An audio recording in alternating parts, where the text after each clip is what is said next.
साथियों नमस्कार, कैसे हो आप सब लोग। देखो, आज अपन एक सेमिनार कर रहे हैं चेक मैटर को लेकर, जिसमें मैं डिस्कस करने वाला हूं 148 एनआई एक्ट और सेक्शन 389 सीआरपीसी को लेकर जो कन्फ्यूजन आपके माइंड में रहते हैं उन सब बिंदुओं को लेकर।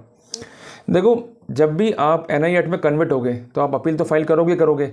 अपील के लिए बेसिक सेक्शन क्या है? Section 374 CrPC. वो सेक्शन क्या बोलता है कि अगर आप कन्विक्ट हो तो आप उस फैसले के विरुद्ध सेशंस कोर्ट में या उससे हायर कोर्ट में जाकर जो है अपील दायर कर सकते हो, जो कि एप्लीकेबल होना चाहिए as per the protocol. Clear हो गया। और सेक्शन 389 क्या है कि जब भी आपको सजा होती है तो सजा में कोर्ट ये लिखता है कि आपको 1 वर्ष के कारावास से या 2 वर्ष के कारावास से जो है दंडित किया जाता है। तो आप अपील में क्या कहते हो कि निचली कोर्ट ने माइंड अप्लाई नहीं करा, निचली कोर्ट ने हमारे केस को जो है नहीं देखा, केस को पूरा ख़राब कर दिया, तो हमारे केस को रिव्यू किया जाए और सारे पॉइंट्स को जो है वापस से देखा जाए। जब तक वो अपील तय नहीं हो जाए तब तक हमें जेल नहीं भेजा जाए, जिसके लिए आप सस्पेंशन ऑफ सेंटेंस को रोकने, सेंटेंस को स्टे करने की जो है अर्जी कोर्ट में दाखिल करते हो, जिसको हम यूजुअली सेक्शन 389 सीआरपीसी में दाखिल करते हैं। क्लियर हो गया? गॉट द पॉइंट ना? सिंपल है यार, कोई दिक्कत ही नहीं है। अब एक नई मुसीबत हमारे लिए क्या आ रही है इन दिनों में कि अपीलांट कोर्ट जो है सेक्शन 148 एनआई एक्ट की लाइट में कई बार कॉस्ट या फाइन अमाउंट का 20% जो है अवॉर्ड कर रही है। तो वो अमाउंट जो है हम जमा कराना नहीं चाहते और हमारे माइंड में क्या है कि केस निपट जाए, फिर जो होगा होगा। और अगर इन द मीनवाइल राजीनामा हो गया तो इससे अच्छी बात क्या होगी। कुल मिला के जी एक ही मकसद है डिफेंस का कि परिवादी जो है परेशान होता रहे। ठीक है जी, यही मकसद है ना जी। चलो जी, चेहरे में मुस्कान रखो। और अभी इस पर जो रिसेंट पोजीशंस है मैं आपको खुलकर जो है समझाने वाला हूँ। टेंशन नहीं लेनी है भाई, टेंशन नथी, कालजी नकोस, मस्त रहो, मुस्कुराते रहो, सब अच्छा होगा। बट आपको अपना पॉइंट रखने का तरीका भी आना चाहिए और वो मैं आपको सिखाने वाला हूँ, समझाने वाला हूँ खुलकर हर एक बात को लेकर। तो सबसे पहले जी नोट कर लो जी साइटेशन का नाम। साइटेशन है Punjab and Haryana high court की, Amit Kumar versus state of Haryana, इसका जजमेंट का नाम है। और जजमेंट जो है इसका डेट है 6 जुलाई 2022। क्लियर हो गया? नोट कर ली ना पॉइंट? चलूँ आगे। और यार एक चीज़ और करो ना, वो तो अपन भूल ही गए। एक फटाफट एक कॉपी और एक पेन लेकर आओ, ले वो फटाफट लेकर आओ, बैठो लेके। और एक कॉफ़ी लेकर आओ जी, वो तो मैं भूल ही गया। और मैंने पी रखी है इसलिए मैं कॉफ़ी लेकर नहीं आया, आप जो है साथ में लेके बैठो और मेरी बात जो है सुनो तसल्ली से, बहुत तसल्ली से। और सारे कंसेप्ट मैं खोल के रख दूंगा और अगर कोई दिक्कत आपको आई तो ये कंसेप्ट आपके काफ़ी काम आने वाले हैं और यही आपको कोर्ट में जो है जीत दिलाने वाले हैं। क्लियर है? कोई दिक्कत नहीं अपने को। चलें आगे। चलिए साथियों, इस केस के बेसिक फैक्ट्स क्या हैं। The learned judicial magistrate of so and so district through a verdict drawn on so and so upon complaint number so and so convicted the accused Sunita Devi, respondent number 2, qua notice of accusation for an offence under section 138 of the NI Act। इस मामले में facts क्या थे कि किसी accused को जो है वो कन्विक्ट किया गया और अक्यूज को कन्विक्शन जो है वो सेक्शन 138 NI Act के तहत जो है वो किया गया है। और आप सब जानते हैं कि NI Act कब लागू होगा कि जब आपका अकाउंट है, उस अकाउंट से आप एक चेक जारी कर रहे हैं टू पे अ लीगल इन्फोर्सेबल डेट और वो अमाउंट जो है पे नहीं हो पाया क्योंकि चेक जो है बाउंस हो गया किसी भी कारण से और अल्टीमेटली आपको नोटिस दिया गया और उसमें जो टाइम दिया गया 15 डेज का, उसके अंदर भी आपने जो है अमाउंट पे नहीं किया है, then the cause of action occurs in the favour of the concern complainant. तो इसलिए मैं बार बार कहता हूं कि उस कॉज ऑफ एक्शन को डाइल्यूट करो मेरे भाई। डाइल्यूट नहीं करोगे दिक्कत आपके लिए आएगी। आपका केस है, आप लड़ोगे, आप फैक्ट्स इकट्ठे करोगे, वकील सिर्फ उन फैक्ट्स को पिरोएगा और कोर्ट में रखेगा। अगर फैक्ट्स ही कमजोर हैं तो लॉ भी क्या हेल्प करेगा आपकी। तो आपको डिफेंस के पॉइंट पे ज़्यादा काम करना है और सबसे बड़ी मुसीबत डिफेंस के लिए है सेक्शन 389 और सेक्शन 148। तो जो मैंने आपको आज के सेमिनार का एजेंडा बताया वो काफ़ी इंपॉर्टेंट एजेंडा है और ये हमें बहुत तंग कर रहा है क्योंकि प्रोसिक्यूशन की मंशा क्या है कि डिफेंस को नस्तो नाबूद करना, उसे ज़मीन दोस्त करना और इतना परेशान करना कि डिफेंस परेशान होकर झुक जाए और राजीनामा कर ले। और डिफेंस की स्ट्रेटेजी क्या है कि हम ठोक के लड़ेंगे, सिर ना झुकाएंगे ना सिर कटाएंगे और जिन्होंने गलत किया है उनको हम सबक जरूर सिखाएंगे, लड़ेंगे, मजबूती से लड़ेंगे और निश्चित तौर पर लड़ेंगे और जीतेंगे भी हम। ठीक है जी। चलिए साथियों, सबसे इंपॉर्टेंट बात जो आपको नोट करनी है कि जब इसको सेंटेंस हुआ तो कोर्ट ने क्या लिखा कि आपको 1 ईयर इम्प्रिजनमेंट से कन्वर्ट किया जाता है, जो यूजुअल हमारे केस में भी होता है, और आपको फाइन अमाउंट जो 55 लाख तक है जो है दंडित किया जाता है। क्लियर हो गया? तो 2 पनिशमेंट जो है हमें क्लियर हो गए। पहला तो है फाइन और दूसरा है imprisonment. The above verdict of conviction and कॉन्सिक्वेंटल sentence of imprisonment and awarding of compensation to the concerned complainant has been challenged by the concerned appellant before the concerned district and sessions court। तो यहाँ पर जो concern appellant है या accused है उसने इस फैसले को जो है चुनौती दी 3 फैक्टर्स पे कि सेंटेंस गलत है, फाइन गलत है और पूरा का पूरा जजमेंट जो है इम्प्यून्ड है, and that's why it is liable to be set aside. Clear हो गया? कोई दिक्कत तो नहीं? चलो आगे, पक्का से ना? चलिए। However, during the pendency of the appeal as become preferred by the aggrieved convict, the latter proceeded also to institute an application cast under section 389 of CRPC rather before the learned appellant court concerned. The learned appellant court concerned through order so and so cast the herein extract direction upon the appellant convict। वो directions क्या थे? तो एक बात हमें समझनी है कि जब अपील दायर होती है तो उसके साथ में एक सेक्शन 389 सीआरपीसी की अर्जी भी दाखिल होती है। क्लियर है? वो इसलिए दाखिल होती है कि जब तक आपकी अपील तय नहीं होती है तब तक इस सेंटेंस के ऑपरेशन पे और इसके एग्जीक्यूशन पे जो है रोक लगाई जाए। अगर ये अर्जी आप दाखिल नहीं करोगे तो वैसे आप जेल पहुंच जाओगे, तो बचेगा क्या फिर इस केस में? तो आप कोर्ट से क्या लिखते हो कि अपील में हमारे स्ट्रॉन्ग ग्राउंड्स है, हमें सफलता मिलने की स्थिति है, हमें गलत रूप से जो है कन्विट किया गया है, तो हमारी बात को सुनते हुए हमें न्याय दिया जाए और तब तक जो कंसर्न ट्रायल कोर्ट का फैसला है उस पर रोक लगाई जाए, अदरवाइज हमें ग्रेट परजुरी या हमारा राइट जो है उन पर ग्रेट परजुडाइज जो है वो कॉज होगा। क्लियर है? Got the point? चलो आगे। चलिए साथियों, कोर्ट का ऑर्डर क्या था 389 के ऊपर, उसको अपन समझते हैं। 389 सीआरपीसी की बात में कर रहा हूं। क्लियर है? The present criminal appeal presented which is assigned to this court, की अपील पेश हुई सेशंस कोर्ट में, वो ट्रांसफर होकर आ गई एडिशनल डिस्ट्रिक्ट कोर्ट में। ठीक है जी। Since there are some arguable point, अब इसको आप समझ लो कि भाई जब आप अपील पे ड्राफ्ट करते हो तो इतनी गंदी अपीलें कई लोग ड्राफ्ट करते हैं, मुझे देख के बड़ी गुस्सा रहती है।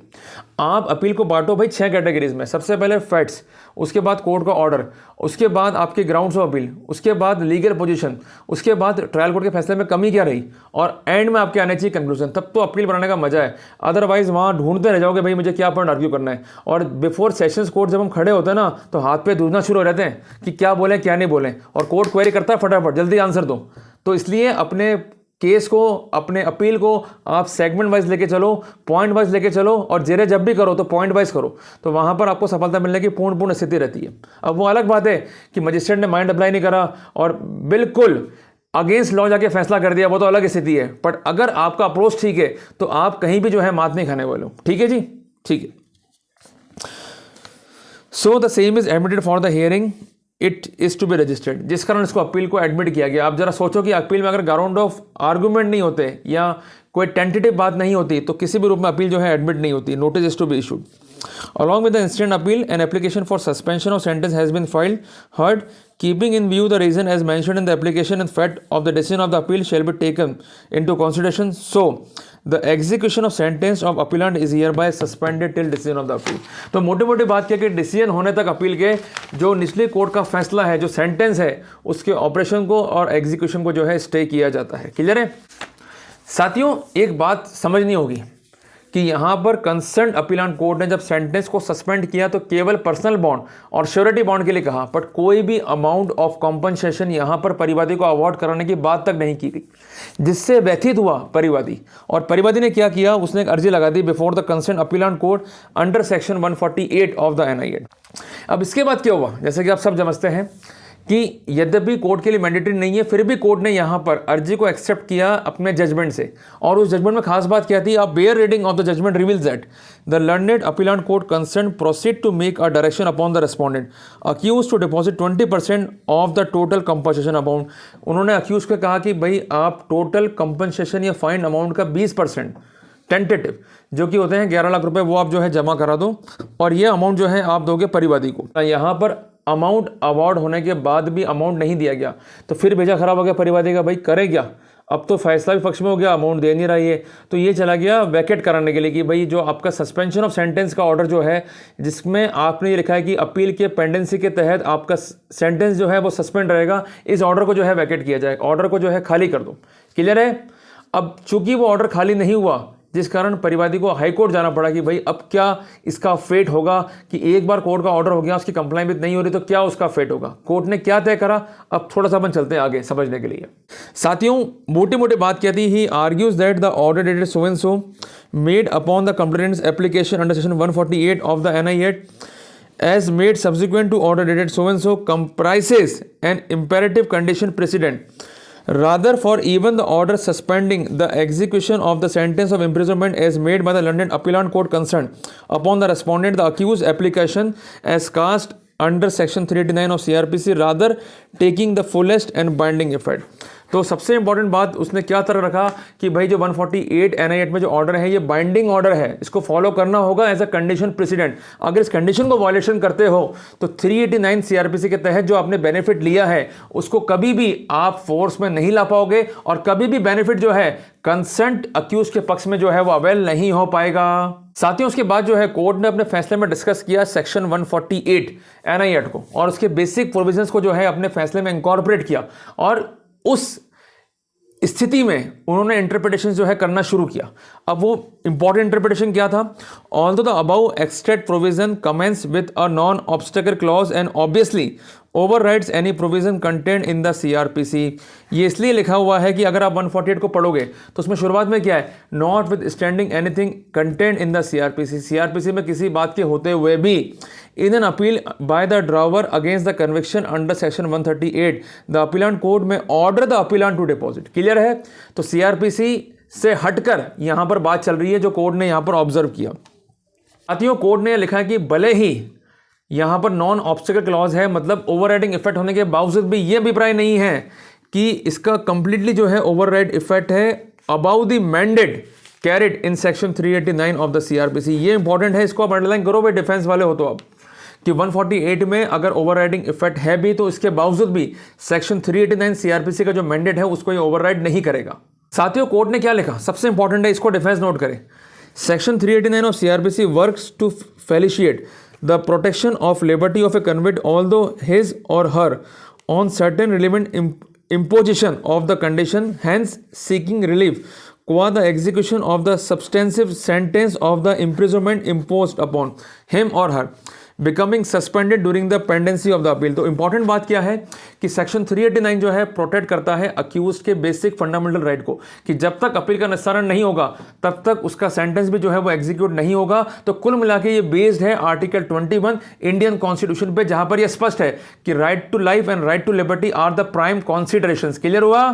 चलिए साथियों, कोर्ट ने जो है डिस्टिंग्विश करा सेक्शन 148 NI एक्ट को और सेक्शन 389 CRPC को।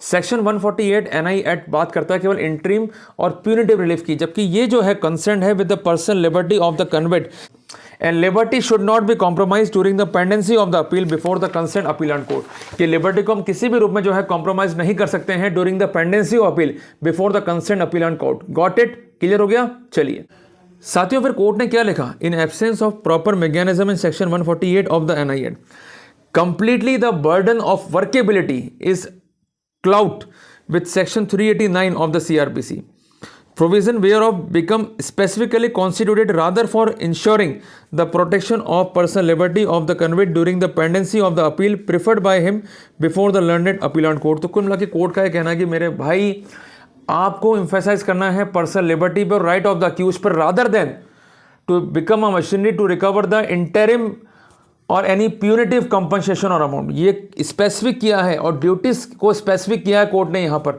कि क्या देखना है यहाँ पर उसको। Therefore it can be concluded that the convict upon his suffering conviction even in respect of an offence can yet recourse and avail the mandate carried out in section 389 of CRPC। तो important बात क्या है कि 389 CRPC का scope ही अलग है, उसका mandate ही अलग है। अगर कन्विक्ट हुए हो और अपील कर रहे हो तो आपके पास 389 CRPC का मैंडेट जो है अवेलेबल है। क्लियर हुआ? गॉट द पॉइंट ना? चलो आगे चलिए साथियों, फिर कोर्ट ने क्या लिखा, इंपॉर्टेंट ऑब्जर्वेशन, इसको भी जो है आप नोट कर लो। In consequence both provision work independently of each other और इन डिस्टिंक्ट फील्ड और section 389 of CRPC can never be deemed to become unworkable merely on the ground of implication of section 148 of the act। Clear है बात? ये तो कितना बड़ा scope दे दिया हमारे को कि वो चीज़ अलग है, ये चीज़ अलग है, पर्सनल लिबर्टी इंपॉर्टेंट है और आर्टिकल 21 इंडियन कॉन्स्टिट्यूशन पे जो है यहाँ पर रिलाई किया गया? If so, even if the accused respondent did not comply with the order date so and so passed by the concerned first appellant court, rather upon the aggrieved complainant application cast under section 148 of the NI Act, कि अगर court ने order कर भी दिया है परिवादी की अर्जी पे जो कि सेक्शन 148 के तहत है, यहाँ पर फिर ये नहीं कह सकते कि उसका जो सस्पेंशन है उसे कैंसिल करो और उसको जो है जेल भेज दो। सबसे इंपॉर्टेंट बात किया था, only records for ensuring its execution और its enforcement against the respondent accused would become compromised in the learned appellant court concerned, proceeding to draw from the mandate enshrined in section 421, 431 of CRPC whereof stand extracted, which reads as under। तो court ने ये लिखा भी है कि अगर compliance नहीं भी हो रही है तो भाई उसके लिए एक प्रोविज़न है, और ये वैसी स्थिति है जो 143A के लिए कि आपको 421 और सेक्शन 431 CRPC के जो मैंडेट्स हैं उनको देखना होगा। Even if the learned trial magistrate concerned did not impose a sentence of fine comprising in sum of rupees so and so upon the respondent accused, rather choose to direct her to pay compensation in the for sum to the aggrieved complainant, but irrespective of the fact that no sentence of fine equivalent to 55 lakhs has been imposed, कि यहाँ पर कोई default sentence जो है impose नहीं किया गया है upon the respondent accused by the concerned learned trial magistrate concerned, but yet made for its recovery as incorporated in section 421 and 431 of CRPC, कि अगर भाई कोई फाइन का अमाउंट है, कोई कंपनसेशन है, उसकी रिकवरी के लिए स्पेसिफिक कोड बना हुआ है 421 431 CRPC में, अगर अमाउंट नहीं दिया है, even though in default punishment भी नहीं है, तब भी रिकवरी होगी, पर वो रिकवरी कैसे होगी? 421 और 431 CRPC के अंदर। The reason for forming the above conclusion becomes rest upon the fact that section 431 of CRPC makes an expedient mandate that when any awarding of money are made by the convicting court to the aggrieved complainant, rather though the exercising of jurisdiction under section 357 of the CRPC or under some other provisions engrafted therein, or when no fine is imposed upon the convict, beside no specific provision is made for the enforcement or execution of the compensation amount as become awarded to the complainant, yet the above order made by the concerned convicting court, including of an order made under section 357 of the CRPC, would be deemed to be order of recovery of fine, and in that condition it would be recoverable as per the mandate of section 421 and 431 of CRPC। कि अगर court ने कोई order कर भी दिया है, चाहे वो कंपनसेशन का हो, चाहे वो फाइन का हो, चाहे वो नहीं भी लिखा हो, बाद में भी अवॉर्ड कर दिया हो, पर उसके लिए ये नहीं है कि आप हार्श कंडीशंस को जो है इंपोज कर दोगे, उसके लिए रिकवरी के प्रोविजन है 421 और 431 CRPC के अंदर, तो वो जो है फॉलोअप करने हैं। तो कोर्ट ने क्या लिखा कि अगर सेक्शन 148 NI Act के ऑर्डर को इन्फोर्स करना तो रेमेडी जो है वो केवल 421 और 431 CRPC की जो है मैंडेट में है, और उसको उपयोग लेते हुए जो है आपको आगे बढ़ना है। क्लियर हो गया? चलो आगे चलिए। तो कुल मिला के कोर्ट ने लिखा कि even if the respondent accused has not meted the compliance qua the order made on so and so upon the complainant's application under section so and so, yet on her omission to do so, the respondent accused cannot be faced the ill consequences of the said order, suspending the execution of sentence of imprisonment as passed on her application under section 389 of CRPC। अगर वो पैसा नहीं भी दिया है तो उसके इल consequence नहीं होंगे, आपको जेल जो है नहीं जाना है। साथियों, सबसे इंपॉर्टेंट बात क्या है कि इसके लिए जो रिकवरी के प्रोटोकॉल हैं वो हैं सेक्शन 421 और section 431 of CRPC। Be that as it may, छोड़ो इन बातों को, ये कोर्ट ने लिखा। बड़ा इंपॉर्टेंट क्वेश्चन कोर्ट के सामने था कि कोर्ट ने सेंटेंस सस्पेंड करते हुए एक शर्त लगा दी कि आप चेक अमाउंट का रीजनेबल परसेंटेज जो है वो जमा करा दो, या कंपनसेशन अमाउंट का रीजनेबल परसेंटेज जो है जमा करा दो, तो क्या ये ऑर्डर जो है जस्टिफाइड है या नहीं, ये भी जो है इस कोर्ट को तय करना है। ये कोर्ट ने अपने फैसले में लिखा। साथियों, इसी के लिए वापस से कोर्ट ने जो है एम्फेसाइज किया सेक्शन 148 पे, और ये स्पेसिफिक किया, it does not curtail the workability of section 389 of CRPC thereupon as about stated when thereunder vested jurisdictional empowerment in the concerned court, rather remains intact, or for the ensuring of the protection of the personal liberty of the content is also the important and conscious parameter। तो कुल मिला के एक बात important रख दी court ने कि जो अक्यूज्ड है, जो डिफेंस है, उसकी लिबर्टी को सिक्योर करना एक इंपॉर्टेंट पर्सपेक्टिव, एक इंपॉर्टेंट पैरामीटर है, और उससे हम कॉम्प्रोमाइज़ नहीं कर सकते, और उसको बचाने का एक ही मैंडेट है, वो है section 389 of CRPC। In sequel when the mandate carried in section 148 of the NI Act, there is a provision for the recovery, but section 389 CRPC is quite different. It emphasizes on the protection of the personal liberty of the concern accused. Clear हो गया कि वो personal liberty पे बात कर रहा है और वो बात कर रहा है प्यूनिटिव रिकवरी ऑफ अमाउंट के ऊपर। दोनों के पैरामीटर, दोनों के स्कोप, दोनों के मैंडेट जो है वो अलग अलग हैं। तो साथियों, इस पर्सपेक्टिव में कोर्ट के ऑब्जर्वेशंस क्या है वो काफ़ी इंपॉर्टेंट है, इसको भी जो है आप नोट डाउन कर लो। इसमें कोर्ट ने क्या लिखा, the direction being made by the learned appeal court, जो डायरेक्शंस कोर्ट ने मेड आउट किए हैं upon the concern accused application under section 389 of CRPC in as much as qua his her depositing a reasonable percentage, जिसे स्वीकार करते हुए court ने लिखा कि भाई चेक अमाउंट या कंपल्शन अमाउंट का एक रीजनेबल परसेंटेज जो है आपको जमा कराना है।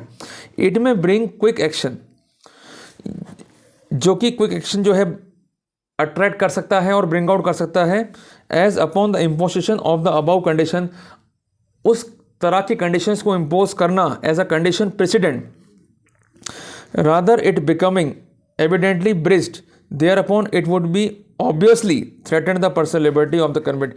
अगर इसको ब्रिज कर दिया गया, वो अमाउंट जमा नहीं कराया, तो अल्टीमेटली जो उसकी पर्सनल लिबर्टी है उसको भी जो है हिट आउट करेगा एंड अल्टीमेटली जो मैंडेट है 389 का वो फ्लस्ट्रेट हो जाएगा। Of course, the requisite deposit is required to be neither oppressive nor it is too much unreasonable। Court ने ये भी लिखा कि जो ये अमाउंट जमा कराना है अनरीजनेबल नहीं है। In consequence, the impugn order carried in annexure number 3, in respective of the fact that subsequently the respondent accused has been admitted to bail, cannot become sustained as it is not directed the respondent accused to apart from his furnishing personal or surety bond, hence also to deposit a reasonable percentage of the cheque amount, कि आप जो है उसकी personal liberty से खिलवाड़ भी कर रहे हैं और उसको एक तरफ तो आप बेल भी दे रहे हैं और दूसरी तरफ आप उसकी लिबर्टी को कैटल करने के लिए वो कंडीशंस लगा रहे हैं जिसे हम 148 NI एक्ट के तहत भी जो है नहीं लगा सकते। ये इंपॉर्टेंट जो है कोर्ट का ऑब्जर्वेशन आया। However, before proceeding to quash the impugn order for its omitting to make the above condition precedent upon the respondent accused in the latest application cast under section 389 CRPC, rather from date of making of the above order, this court is also enjoined to bear in mind the fact that the respondent accused is also faced with an unchallenged order dated so and so, wherethrough she has been directed to deposit 20% of the check and compulsion amount within the period of 90 days from date of making of order. However, since the period of the consent deposit has not been lapsed, in case it does become deposited, if not deposited, although it is recoverable in the above stated mode, yet when it become realized, it would cause immense financial pain to the state of the respondent accused। कि court ने लिखा है कि भले ही वो amount पे नहीं हुआ है और उसका टाइम अभी भी बचता है, पर यदि हम उसको देते हैं इन्फोर्सिबिलिटी तो फाइनेंशियल पेन कॉज होगा to the state of the concern accuse. Therefore the factum of unchallenged order is also required to be borne in mind in determining the reasonable percentum of the compensation and cheque amount. और इस बात को देखते हुए reasonable percentage क्या होगा ये भी हमें जो है देखना चाहिए। Rather in modification of the order comprised in annexure number P3, wherein the respondent accused has been directed to furnish only the personal and surety bond, but as a precondition also directed to deposit a certain reasonable percentage of the compensation and check amount, bearing in mind of the above principle of inter se, bearing in mind the above principle of reasonableness, this court, after seeing set aside and annulling the impugn order, proceed to also direct the respondent accused to deposit 5% of the check amount within a period of 3 months before the establishment of the learned trial court judge. However, it is clear that the disbursement shall be regulated by the outcome of the appeal as is sub judice before the learned appellant court concerned। तो यहाँ पर जो 20% का amount था उसको कम करते हुए कर दिया 5%। ये जमा कराना है कोर्ट के अंदर और ये कोर्ट में जमा रहेगा और तब तक रिलीज नहीं होगा जब तक अपील का आउटकम नहीं आ जाता। क्लियर हुआ? तो कितना मजा आ गया डिफेंस के लिए। और कोर्ट ने जो है स्पेसिफिक किया अपने प्रिंसिपल्स को लिखते हुए, वो प्रिंसिपल्स क्या थे इसको आप नोट डाउन कर लो कि सेक्शन 389 CRPC और सेक्शन 148 NI एक्ट जो है अलग अलग है, एक दूसरे पर डिपेंड नहीं है। Section 389 of CRPC is meant for protecting the personal liberty of the concerned accused, जबकि 148 NI एक्ट जो है ये emphasize करता है on the interim और punitive recovery for the concern complainant. अगर इसका नॉन कंप्लाइंस है भी तो जिसके लिए रेमेडी है 421 431 सीआरपीसी में, पर वो मैंडेट सेक्शन 389 के मैंडेट को जो है अफेक्ट नहीं करेगा। The learned appellate court for ensuring that the order suspending the execution of the sentence of imprisonment takes fullest effect becomes enjoyed to apart from the directing the convict to furnish a personal and surety bond, to also direct the convict appellant to deposit a reasonable percentile of the check amount।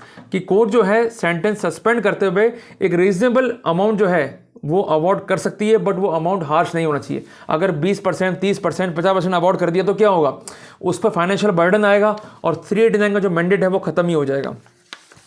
The remedy under section 389 CRPC is workable towards the convict, whereas the remedy under section 148 of the NID is workable for the complainant। कि ये remedy तो accused के लिए और ये remedy परिवादी के लिए। The remedy under section 148 of the Act can be availed by the complainant post an order made under section 389 of CrPC.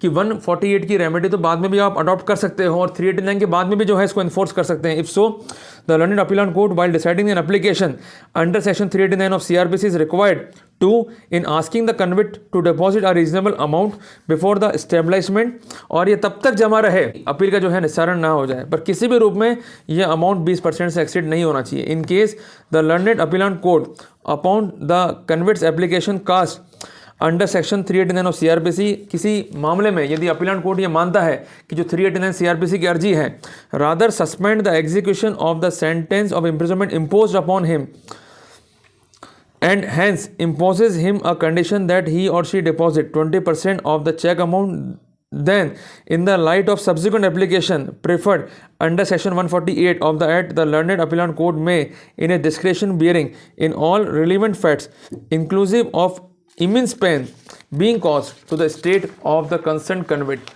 and thereafter to the convict being directed to deposit another 20% of the compensation amount hence to be realized from the accused state, rather exercise the statutory discretion with the utmost legal sagacity। कुल मिलाकर court ने कहा है कि अगर कोई award court कर भी रही है 148 की लाइट में, तो उसके लिए ये नहीं कि आप कॉर्सिव एक्शन लोगे, उसकी स्टेट पे जो है दबाव डालोगे, उसके लिए आपके पास रिकवरी के प्रोविजन है 421 और 431 सीआरपीसी में।